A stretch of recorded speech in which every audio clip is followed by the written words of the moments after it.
There are stories people don't tell out loud. Not because they're unbelievable, but because they're too close to something we try not to name. It's not about ghosts.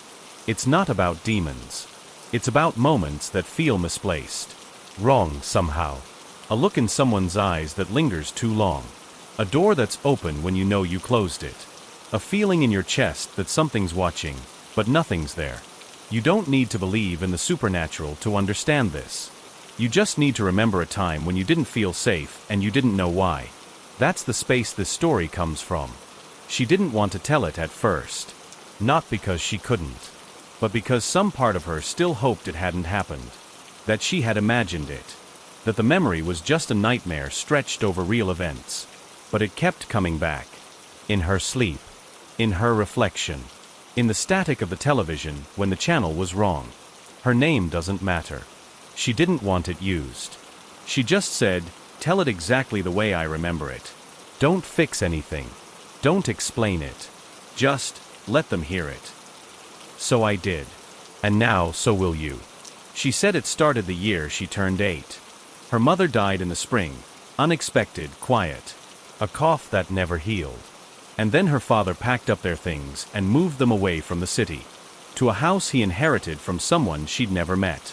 He didn't say whose. Just called it a fresh start. It sat at the edge of a town that barely had a name. One grocery store. A school that looked like it was built in the 1950s and never cleaned since. And the house was old. Paint peeled in strips from the siding. The windows didn't quite fit their frames. And the front door leaned when it closed, like it was too tired to shut all the way. Still, it was home. Or it had to be. She had no siblings. No cousins nearby. And her father was quiet in a way that felt sharp. Not angry, not cruel, just distant. He left early and came home late. Didn't talk much over dinner. And never mentioned the locked room. She found it on the second day. Upstairs. End of the hall. Small, narrow door. No handle. Just a keyhole. The frame was newer than the rest of the house. The door didn't match the others. It was darker. Heavier. Like someone had built it later, on purpose. When she asked what was behind it, her father didn't answer. Just looked at her and said, "Don't touch that door." And that was it. No explanation. No story. Just the kind of warning that settles into your ribs and stays there. At first, she obeyed. She was young. Alone. And the house had enough strangeness already. She started noticing small things. Shadows in corners that seemed too still. The sound of something shifting in the attic, like someone dragging cloth across wood. Her toys would move. Not disappear. Just be in different places than she left them. The radio in the kitchen turned on by itself. Only between 2 o'clock and 2:10 in the morning. Always too static. And always at the lowest volume. So quiet you might mistake it for your own thoughts. She started sleeping with the hallway light on. Not because she was scared, that's what she told herself. But because the dark in that house didn't feel empty. It felt thick. Like you could touch it. Like it could touch back. Still, children adjust. They find ways to pretend. To name the fear something harmless. Until the knocking began. It was soft. 3 taps. Every night. Same time. Always from the locked room. She told her father. He didn't look at her. Didn't speak. Just left the room. Later that night, she heard him upstairs. Standing outside the locked door. Not opening it. Just standing there. Then came the dreams. They weren't loud. They weren't violent. They were quiet. Too quiet. In the dreams, she stood at the end of the hallway, watching the door open slowly. Inside was a mirror. Only it didn't reflect her. It showed someone else. Same eyes. Same face. But older. Colder. And behind the mirror, something moved. She'd wake up gasping. Always at 3:03. The radio is still playing static. One morning, her father didn't come down for breakfast. She waited. Then climbed the stairs. The door to his room was open.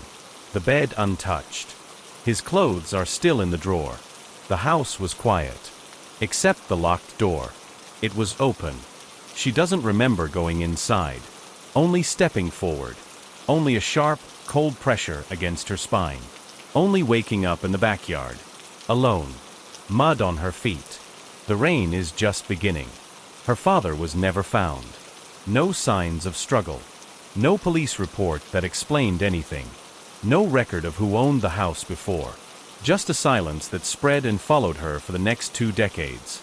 Until she moved again. Started over. New apartment. New city. New life. And then one morning, a door appeared in the hallway outside her bedroom. Plain. Dark wood. No knob.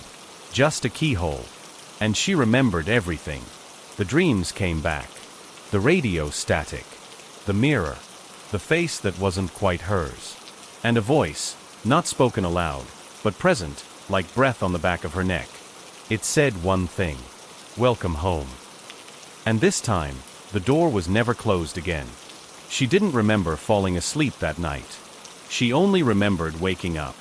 There was no light in the room. Not even from the hallway. She'd left the lamp on before bed, she was sure of it. She always did. But now, there was only darkness and the quiet hiss of rain tapping the window pane. It took her a moment to realize she was holding her breath. Then, a sound. Not loud. Not immediate. But slow, deliberate. A soft, dry dragging noise. Under the floorboards. She lived alone. Top floor apartment. No unit beneath hers.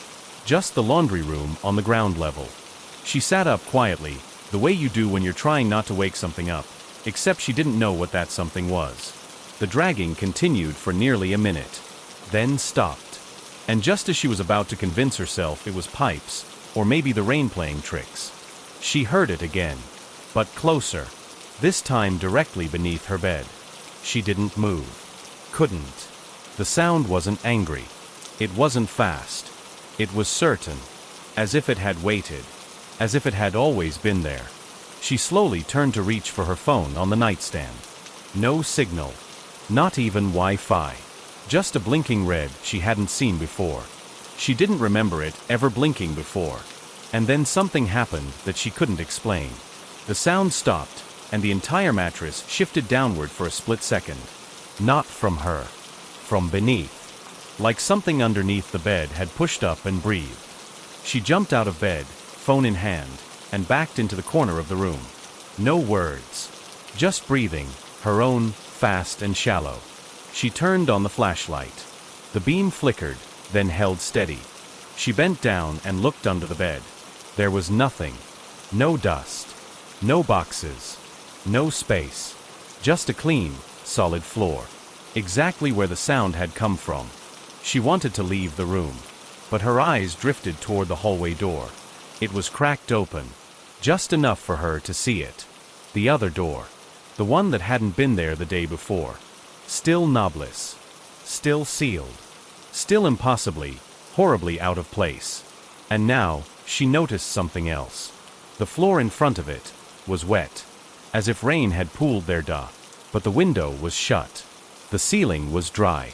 The rest of the hallway, bone dry. Only that one patch, just before the door, where a dark smear of water slowly soaked into the wooden floor. She stared at it. Waited. And in the silence, the water began to move. Not drip. Not slide. It shifted backward. Toward the base of the door. As if being pulled from underneath. She didn't remember walking toward it. Only that when she reached it, she was already crying. Not loud sobs. Just silent tears, like something old inside her recognized what was coming. And then a knock. 3 soft taps. No urgency. No rhythm. Just a sound that didn't belong in any apartment hallway. Then, silence. Until her phone buzzed in her hand. She looked down. A notification. No number. No contact name. Just one word on the lock screen. She didn't sleep the rest of that night. She sat on the couch in the living room, wrapped in a blanket, phone in her lap, light on, eyes wide. Nothing happened. No more sounds. No more movement from the hallway. Just rain tapping gently against the windows, and the sound of her breathing slowly returning to normal. In the morning, she walked down the hallway, The floor where the water had pooled was completely dry. Not stained. Not warped. As if it had never been wet at all. The door was still there. But it was different now. At the top center, faint, as if written with ash or soot, was a word. A name. But not hers. It read, Clara. She didn't know anyone named Clara. It wasn't a neighbor. It wasn't a name from her childhood. It meant nothing to her, and somehow, it felt like everything. She pressed her palm gently against the wood. It was cold, unnaturally cold. Not like a shaded wall or a winter draft, but cold in a way that suggested it wasn't part of the apartment anymore. Like it belonged somewhere else. Somewhere below. She tried to shake it off. She got dressed. Went to the store. Talked to the cashier like everything was fine. But she couldn't stop thinking about that name. About the message on her phone. She tried to check it again, but the message was gone. Not deleted. Just erased. Like it had never been there. And yet, her lock screen background had changed. She hadn't noticed until she went to turn on her flashlight. The background was black now. Pitch black. Except for one thing. A small white outline of a keyhole. She didn't set it. Didn't download it. There was no app running to explain it. No system update. She reset the background manually and set her phone face down. But it didn't stay changed for long. That night, it was back. The same black screen. Same keyhole. The same emptiness was staring back at her. And in the silence, she remembered the mirror. Not just the dream, but the real one. The one from her childhood bedroom, in the old house. Oval-shaped. Thin frame. Hung above her dresser. She remembered something now, something she hadn't before. Every night for 2 weeks, before her father vanished, she would wake up, and the mirror would be tilted slightly downward. Not crooked or tilted. Angled. Like someone had moved it just enough to change its reflection. She told her father. And that was the only time he looked genuinely afraid. He took the mirror down the next day. Put it in the garage. And when she asked why, he said only one thing. Sometimes they look back. She hadn't thought about that mirror in 24 years. But that night, after the name appeared, she went to the bathroom. Turned on the light. And the mirror above the sink was tilted. Not broken. Not cracked. Just angled slightly downward. Exactly the same way. She stared at it for what felt like forever. Then slowly stepped forward. Her own face looked normal, at first. Until her mouth moved. Only it didn't move on her face. It moved in the reflection. A slow, twitching curl of the lips. Not a smile. A warning. And then the eyes. They weren't hers. They were dark. Dilated. Black from corner to corner, like twin wells in her own face. She looked down at her actual body, trembling, cold, and breathing. She looked back up, and the reflection was normal again. But something had changed. In the fog of the mirror, where her breath had just touched the glass. 3 words appeared. Don't open it. She backed away. Ran out of the bathroom. Slammed the door. She wanted to scream, but nothing came out. The apartment was quiet. Too quiet. She stood in the hallway. The knobless door was still there. And something else now, a second name. Below the first. In the same ashy gray lettering. Clara Marion. She said out loud, "Who are you?" And something on the other side of the door knocked back. Twice. Then silence. Until her phone buzzed again.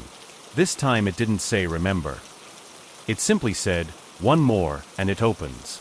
The morning after the second name appeared, she didn't leave her apartment. She didn't eat. She didn't sleep. She just watched the door. Clara. Marion. 2 names, written in gray ash across with that had no right to be in her hallway. She thought briefly about leaving.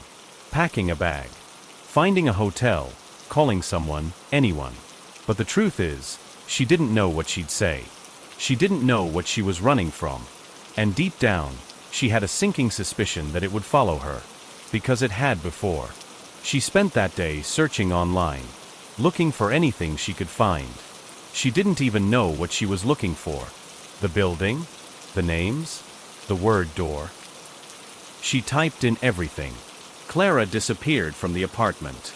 Marion missing door, no knob. Cold door, hallway, no sound. Most of it led nowhere. Old ghost stories. Conspiracy forums. Bad fiction. Until she found a blog. Abandoned. Last updated in 2009. The header image was just black, no text, no title. But the first post caught her eye. It was dated exactly 16 years ago. The title simply read, 3 knocks. 3 names. 3 times. Her chest tightened. She clicked it. The post was rambling. Poor grammar. Scattered thoughts. But some words stood out clearly, as if lit from within. They show you the door. It wasn't always there. Once the third name appears, it doesn't go away. You don't forget the knocking, even if you leave. You don't leave. They choose you, and that's the end. Near the bottom of the page was a list of dates, each paired with a name. 1. Clara Edith, 1974. 2. Marion O. 1987. 3. Unknown, 2003. And beneath it, the final line. If the third name shows, pray it isn't yours. She froze. The room felt colder than it should have. She reached for her hoodie on the chair beside her. Her phone buzzed again. It wasn't a text. It wasn't a call. It was her calendar app. A new entry. She hadn't made it. She hadn't opened her calendar in weeks. The event title read, Tomorrow, 3:03 a.m. The location, hallway, the notes field, third name appears. Her mouth went dry. She stared at the screen. Tried deleting the entry. It wouldn't let her. It was locked. She locked her phone and set it down. Stood. Walked to the hallway again. She didn't know why she was drawn to it. Maybe because it didn't feel like part of the apartment anymore. Maybe because some part of her wanted to prove it wasn't real. But it was there. Solid. Unchanging. The names were still burnt into the wood. But the space beneath them was empty. Waiting. She stood there for a long time. Long enough that the light outside began to fade. Long enough that she stopped checking the clock. And then, at 3:03 a.m., exactly as the calendar predicted, it happened. No sound. No flash. Just change. A third name appeared. Below the others. Formed slowly, as if something beneath the wood was pushing it to the surface. This time, the name wasn't strange. It wasn't distant. It was hers. First name. Middle initial. Last name. Exactly as it appears on her driver's license. She stepped back. 1 step. 2, 3. And then a new noise. From the other side of the door. Not knocking. Breathing heavy, wet, and slow. The kind of breathing that doesn't come from lungs, but from something trying to remember what breathing is supposed to sound like. She covered her mouth. Tears welled in her eyes. The air in the hallway felt thick, almost gelatinous. And then the doorknobless would begin to creak. Not open. Not yet. Just flexing. Like something was pushing against it from the other side. She turned and ran. Locked herself in the bathroom. Turned on every light. Sank to the floor. Held her phone tight in both hands.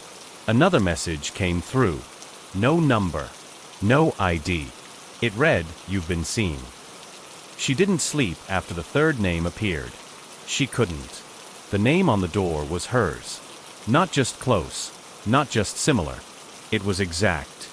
Full name. Middle initial. Carved in ash gray into wood that had never been part of the building's original layout. She sat on the floor of the bathroom, still shaking. Her phone lay face down on the tiles. No more messages. No more static. Only heavy silence. Present. It stayed that way for hours. The rain outside never stopped. But the sun came up, gray and weak. It offered no warmth. No comfort. Around 10 a.m., she gathered enough strength to leave the bathroom. She cracked the door open slowly. The hallway was quiet. No name. No noise.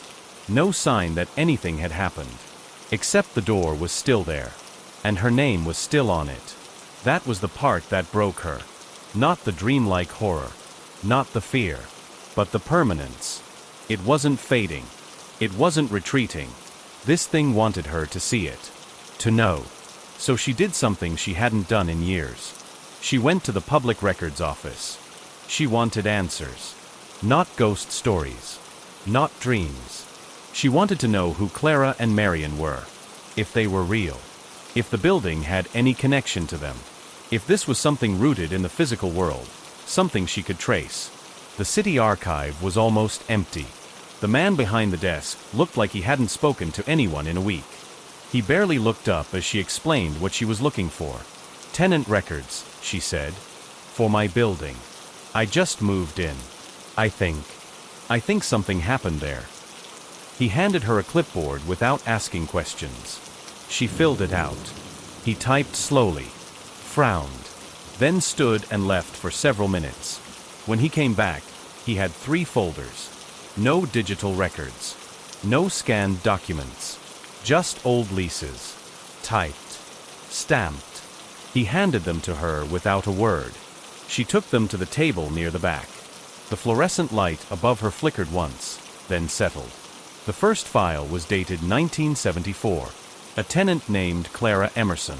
Apartment 3C, the exact same unit she lived in now. No forwarding address. No cancellation notice. Just a final payment, and a stamp, lease terminated, unclaimed. The second file, 1987. Marion Alasoji. Also apartment 3C. Same ending. Final payment. Termination without explanation. No next of kin listed. No emergency contact. But the third file. That's where everything stopped making sense. It was dated 2003, but it had no tenant name. The entire form was filled out in perfect type, but the name field was blank. Not crossed out. Not missing. Just absent. Even stranger, the signature at the bottom of the lease was redacted. A thick black box had been printed across it, not drawn or marked. Printed. There was a short note in the corner of the page. Typed. And almost unreadable from fading ink. Request for non-standard unit record filed. The property does not exist in the primary directory. Reference code, Building Void 3. She blinked. Looked up at the desk clerk. He was gone. Or had never been there. She couldn't remember now. She tried to copy the files on her phone, but the screen was black again. And this time, it wasn't a glitch. The image that returned was worse than before. Not a keyhole. Not a mirror. It was a photo. Old. Sepia-toned. 3 women standing in front of a house that no longer exists. She recognized one of them immediately. The eyes. The shape of the face. It was her. But younger. Dressed in 1940s clothes. Hair pulled back. No smile. The other 2 women. Clara. Marion. She didn't know how she knew. She just did. Behind them, in the background of the photo, barely visible through a crooked window, was the shape of a door. Dark. Knobless. Identical to the one in her hallway. The caption under the photo read, March 3, 1948, The Chosen. Her hands trembled. She turned off the phone. Closed the files. Left the archive without signing out. The rain had stopped. But the sky looked wrong. Too still. Too flat. When she got home, the hallway light was off. She hadn't turned it off. The door was still there. Now the names were darker, like the wood had absorbed them. She stepped closer, drawn in like a tide she couldn't resist. A smell hit her. Not rot. Not decay. Memory. The smell of her childhood bedsheets. The hallway of her old home. The dust on her grandfather's Bible. It was all here. And as she stood there, the door whispered. Not words, not language. Just the shape of something old trying to remember its name. She didn't touch the door. Not yet. But she heard one last thing before walking away. A small, metallic sound. Underscore from under her bed. She looked down. A key. Small. Rusty. Wet. And shaped exactly like the outline on her phone screen.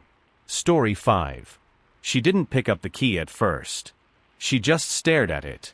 small, rusted. It lay on the floor beside the edge of her bed, as if placed there gently, deliberately. Like someone wanted her to find it. It looked impossibly old. Its head was a small circle, but etched with 3 grooves, one for each name. Clara, Marion, and now her. She knelt down slowly, reached for it, and as her fingers touched the metal, the hallway light flickered. Once, twice, then held steady. She picked up the key. It was warm. Not hot, but unnaturally warm for something made of iron. She stood, walked down the hallway. Each step felt heavier, like the air had thickened around her. And there it was. The door. No handle. No seams. Still carved with her name. Still waiting. She held the key close. It shouldn't have fit, there was no keyhole visible. But the moment she brought it near the wood, a narrow slit appeared in the center. Like the door itself was reacting. She hesitated. She could still turn back. She could still throw the key away and leave. But something inside her, something quiet and old, told her that the choice had already been made. The key slid in without resistance. The wood cracked. Not broken, just shifting. Like it was unfolding itself. And then it opened. No sound, no creak. Just a door that was no longer closed. Beyond it, a hallway. Not part of the building. Not part of any structure she knew. It was long. Narrow. Walls the color of fading bone. The floor wasn't wood or tile, but something darker, softer, like worn velvet or dried leaves. And it went on forever. There were doors on each side. Dozens. Hundreds. All shut. All blank. She stepped inside. The moment she crossed the threshold, the door behind her vanished. Gone. Not shut. Not hidden. Gone. She turned slowly, heart pounding. There was no exit. Only forward. She walked. Each door she passed felt familiar. Not in a visual way, but something deeper. Like each one held a memory she hadn't lived. Then, one door opened. Not with a key. Not with force. Just a soft breath, as if the room had been waiting for her. She stepped in. Inside was a replica of her childhood bedroom. Same bed, same mirror, same bookshelf with torn paperbacks she hadn't touched since age 9. But on the bed was her. 8 years old. Curled in sleep. Breathing slowly. She reached out to touch her younger self, but her hand passed through, like mist. The lights dimmed. And in the reflection of the mirror, not the real one, but the one inside the room, the adult version of herself saw someone else. Clara. She was standing behind her. Not aged, not ghostly, real. But her skin wasn't right. It shimmered. Moved like water, trying to remember how to be flesh. Clara spoke. Her voice was dry and slow, like dust moving through time. We don't leave. We remember. We hold the door open until the next one finds it. Then the room flickered, not the lights. Reality. It shifted like a broken VHS tape. Colors bled.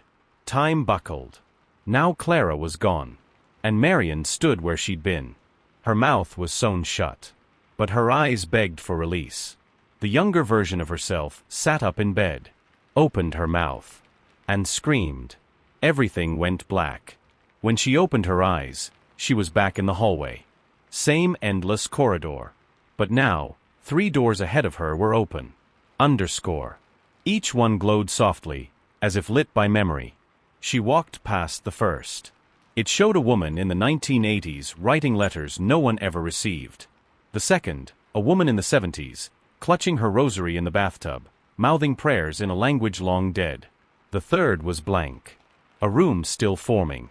Waiting. She stepped inside. This room held no furniture and no windows. Only a mirror in the center of the floor. She looked down at it. And it didn't show her. It showed someone else. A woman, perhaps 10 years from now, older. Eyes hollow, face slack. Still alive, but trapped. The reflection blinked once, then whispered, "When your name appears, your life ends, but your memory begins." She staggered back. The door behind her shut. She was alone. And in the stillness, she realized, this was never about death. It was about becoming part of the space. of holding memory, carrying it, replaying it, endlessly. Underscore. She wasn't chosen to die. She was chosen to continue it. To carry the story, so the next one can find it. And as she backed into the corridor again, another door opened behind her. And from it came footsteps, not hers. Someone new had entered the hallway. And now, it was her turn to wait. To whisper through mirrors. To send the messages. To leave the key. She wasn't haunted. She was the haunting. And far away, in a bright apartment someone else just moved into, a girl stood in a hallway, looking at a door with no knob. And on it, the first name appeared, Sarah. By the 5th day, Sarah stopped trying to explain things to herself. No more logic, no more maybe it's the neighbors, and no more stress dreams. She knew something was happening. Something that wanted her attention, not all at once, but slowly, methodically, like a hand on your shoulder that waits for you to turn around. And she was turning now. She could feel it. In the way her keys kept moving from where she left them. In the reflection of her face when she walked past the darkened TV. In the way mirrors never quite showed her alone. There was a voice, too. It didn't speak in full words. Not yet. It hummed low and steady. Like a lullaby for something that shouldn't sleep. The hallway door, the one with no knob, remained silent. But it felt louder every day. As if the pressure behind it was growing. As if it were listening to her thoughts. The first time she heard the voice clearly, it came from her own mouth. She was brushing her teeth. Late at night. Half asleep. And suddenly, she was saying a name she didn't recognize, Marion. She didn't think it. Didn't plan it. It just came out. She froze, toothbrush in midair, and stared at her reflection. But it was gone. Not her face, not anyone's. Just steam. Blank white fog. And in that fog, 3 words appeared. We remember you. Her hands trembled. She wiped the mirror. The words disappeared. But in her mind, they stayed. That day, she returned to the archive. The same municipal office. Same old clerk behind the desk. But something was off this time. The man didn't look up. Didn't speak. Just handed her a slip of paper without asking what she wanted. As if he already knew. On it, 3rd keyholder, room 3C, lease initiated under false timecode. Sarah blinked. Timecode? She looked closer.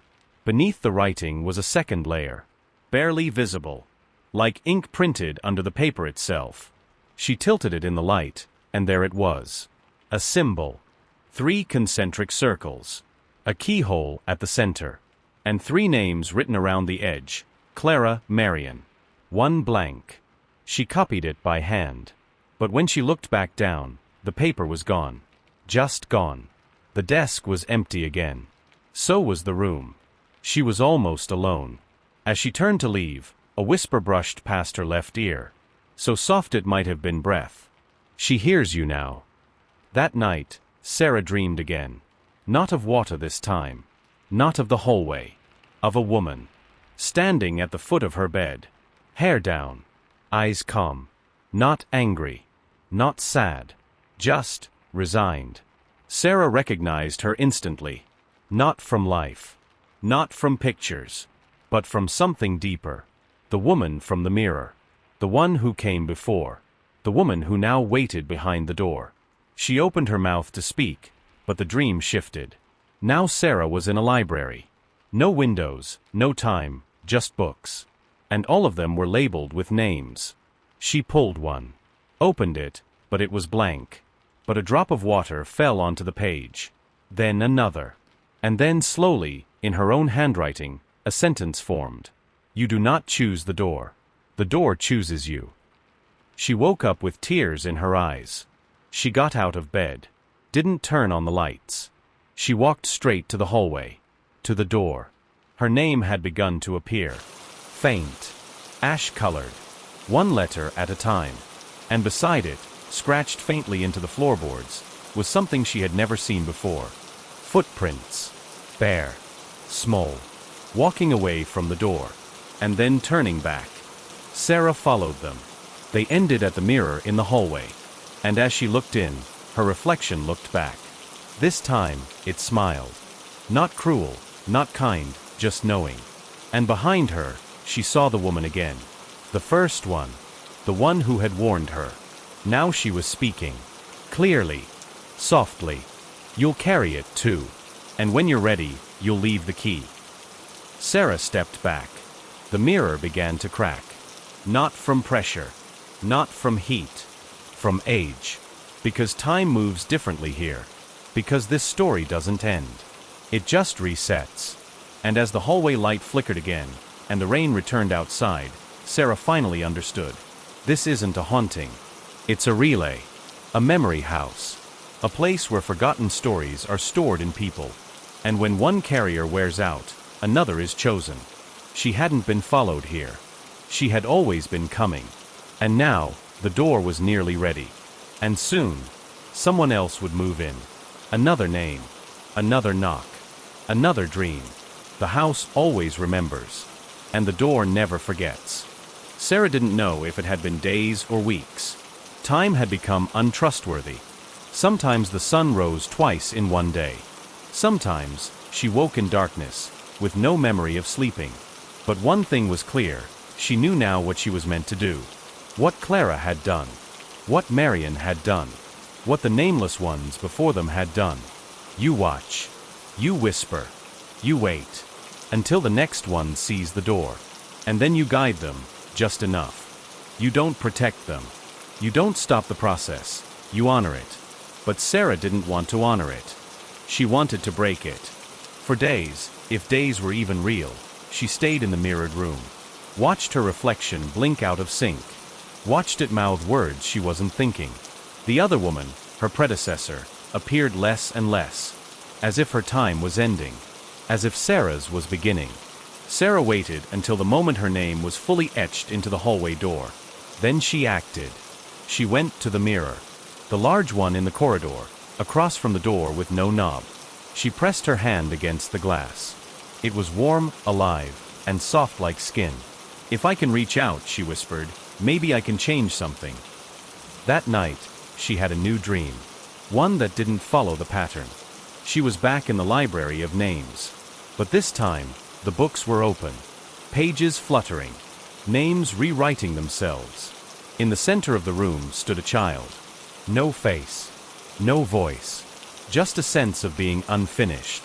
The child reached out and handed Sarah a scrap of torn paper.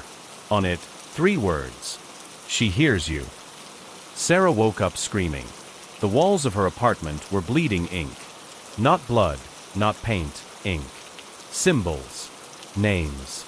Numbers. Time codes, like the one from the archive. Fading in and out of reality. And above her bed, written clearly in fresh black strokes, do not speak to the next. It was a warning. A rule. And she was about to break it. That morning, someone moved into apartment 3B. The first neighbor since Sarah had arrived. A young woman. Slim. Headphones always in. Sarah didn't catch her name at first. Didn't need to. The hallway door was beginning to glow. The wood was no longer dull, it pulsed. Like a heart. She knew it meant the relay had begun.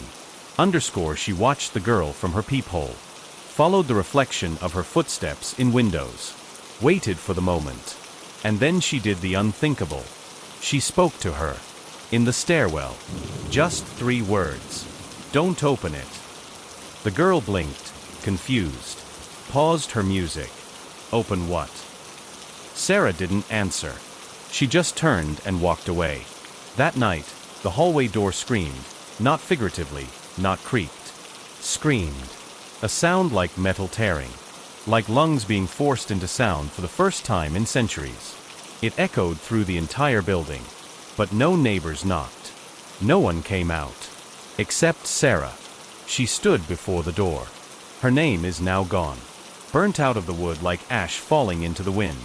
In its place, witness interference, forfeit initiated. And suddenly, she knew. She would not be guiding the next. She would not be leaving the key. She would become part of the structure. Not a memory. Not a whisper, a wall, or a stare, but a reflection. She tried to scream but had no voice. Tried to run but had no body. She was being broken into fragments. She would exist only in pieces. A knock here, a flicker there. No one would ever see her fully again. Except one. The next girl.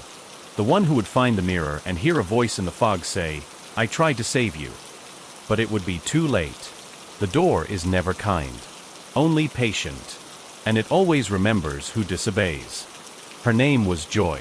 A transfer student studying architecture. Quiet, observant, and skeptical of anything spiritual. She didn't choose this building for its charm. She chose it for the light and the top floor view. The solitude. Apartment 3B. The one just before the final unit on the hall. She didn't know about Sarah. Had never met her but had only heard the faint echo of her warning days before. "Don't open it." She'd laughed it off. Some upstairs neighbor messing around. Maybe even a TikTok stunt. But 3 nights later, the air in the apartment changed. Not colder, not warmer, just less breathable. Joy noticed it first in the kitchen. The cupboards wouldn't stay shut. They creaked open, one by one, even after she slammed them closed. She told herself it was just the slope of the building, old hinges, and air pressure. But when she went to bed, she heard it. The knocking, not at the door, not on the wall, but from inside the mirror. It came 3 times precisely. Even too soft to be physical, but too real to be imagined. And when she approached the mirror, there were fingertips pressed against the other side. Not hers, but smaller hands and thinner fingers. As if someone had been trapped inside and was trying to remember how to leave. Joy stared. She didn't run and didn't speak. And the moment she blinked, they were gone. But the pressure remained. That sense of being watched, not from behind, but from beneath. The floor creaked where she hadn't stepped. The shadows moved where no light passed. And on the 5th day, the hallway grew longer. She couldn't explain it. It was subtle at first. Just a few inches. Then a few feet. Until one morning she stood at her front door and saw something new, another door. Faded gray. No knob. No frame. She walked toward it. Each step echoing louder than the last. She remembered the warning now. Don't open it. But it was already too late. The door had opened itself. And this time, there was no key. No ritual. No whisper of initiation. Just raw, pulsing grief. And rage. The walls began to bleed ink again. Like Sarah's final night. But worse. The ink moved. Formed words. Symbols. Then broke apart. It wasn't memory anymore. It was a warning. It was punishment. Joy tried to take photos. But her phone screen filled with images of herself, sleeping. Dozens of them. Taken from above. From the ceiling. She threw the phone, and when it hit the wall, it rang. Not with a call. Not with a ringtone. A bell, soft, single. Like a funeral chime. Then silence again. Then laughter. Not hers. Not anyone's. Just fragments. Of something broken. Trapped. Learning how to scream through static. That night, the girl dreamed. But not of rooms or oceans or books. She dreamed of Sarah. Not as a woman. Not as a ghost. But as architecture. Sarah's voice came from the floorboards. Her eyes stared from light bulbs. Her breath moved through vents. She was in the building now. Trapped in its angles. Its materials. Its echoes. And she whispered with the kind of sorrow that only failure can produce. I tried to stop it. Now I am it. Please, don't listen to the walls. Joy woke in tears and silence. But the hallway light was on. The one that always flickered. Now steady. And under her door was a key. But it wasn't old. Wasn't rusted. It was made of glass. And it was cracked. She picked it up. And in the second her fingers closed around it, the air pressure in the apartment changed. Like the house was holding its breath. And somewhere behind the walls, beneath the paint, beyond the silence, Sarah waited. A shape now. A whisper. An echo. No longer able to warn. No longer able to help. Only able to witness the door open once more. Joy sat on the floor, the glass key in her hand. It pulsed like a heartbeat. A slow, irregular thump. Not mechanical, but biological. It was cold, but every few seconds it twitched, like something inside it was trying to wake up. She didn't sleep that night. She couldn't. Every time she closed her eyes, she saw Sarah's face, no longer human, no longer kind. Just eyes, floating in walls. Just a voice that echoed in concrete. Just guilt frozen in steel. The hallway stretched again, longer and wider. The door was no longer just a shape. It was a passage. And now, the carvings on its surface had changed. No names. Just one word, repeated in a dozen languages, scratched over and over into the grain. Remember. Remember. Remember. Joy stood up. She knew what she had to do. But this wasn't about bravery. It wasn't defiance. It was a necessity. Because if she didn't go in now, the door would come for her in her sleep. Or worse, the house would start remembering her before she stepped through. She walked forward. One step. Then another. The key in her hand cracked further. Tiny veins of light forming inside it like a storm in glass. She reached the door. The key didn't need a lock. It simply melted into her hand. And the door opened on its own. Inside, darkness. But not empty darkness.